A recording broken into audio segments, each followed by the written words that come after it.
गेल्या काही दिवसांपूर्वी दिल्लीमधल्या एका हॉटेल्समध्ये आग लागली होती आणि या आगीमध्ये तब्बल 21 जणांचा मृत्यू झालेला होता। आणि या सगळ्या घटनेनंतर आता मुंबई महानगरपालिका जी आहे ती खडबडून जागी झालेली असल्याचं आपल्याला पाहायला मिळतंय।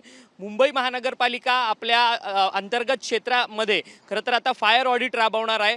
मुंबईमधल्या अनेक पंचतारांकित हॉटेल असतील, पब्स असतील किंवा लॉजिंग बोर्डिंग असेल किंवा इतर अनेक वेगवेगळ्या काही छोटे मोठे हॉटेल्स असतील, या सगळ्या हॉटेल्समध्ये आता अग्निसुरक्षा व्यवस्थित आहे की नाही याची तपासणी जी आहे ती मुंबई महानगरपालिका आणि सुरक्षा अर्थात फायर ब्रिगेडकडनं याची संपूर्ण सखोल तपासणी मोहीम जी आहे ती मुंबई महानगरपालिकेकडनं आजपासून राबवली जाणार आहे। जवळपास 20 ते 30 दिवस ही संपूर्ण मोहीम जी आहे ती राबवली जाणार। मुंबईमध्ये देखील अशा अनेक घटना ज्या आहेत त्या आगीच्या विविध घटना ज्या आहेत ते यापूर्वी घडलेल्या असल्याचे आपल्याला पाहायला मिळत होते आणि त्यामध्ये अनेक लोकांचा मृत्यू देखील झालाय। परंतु गेल्या काही दिवसांपूर्वी दिल्लीमधल्या एका हॉटेलमध्ये भीषण आग लागलेली होती आणि या आगीत जवळपास 21 जणांचा मृत्यू झाला।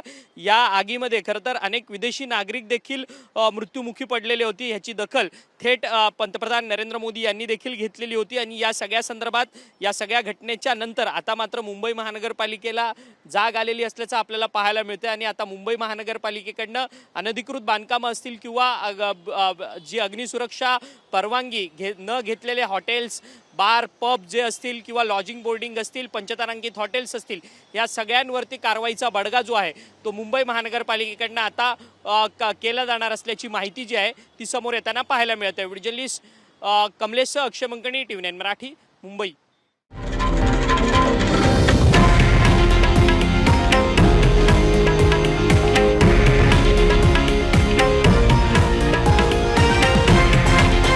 हे आहे देशातील नंबर 1 न्यूज नेटवर्क आणि आपण पाहत आहात TV9 मराठी, एकमेव।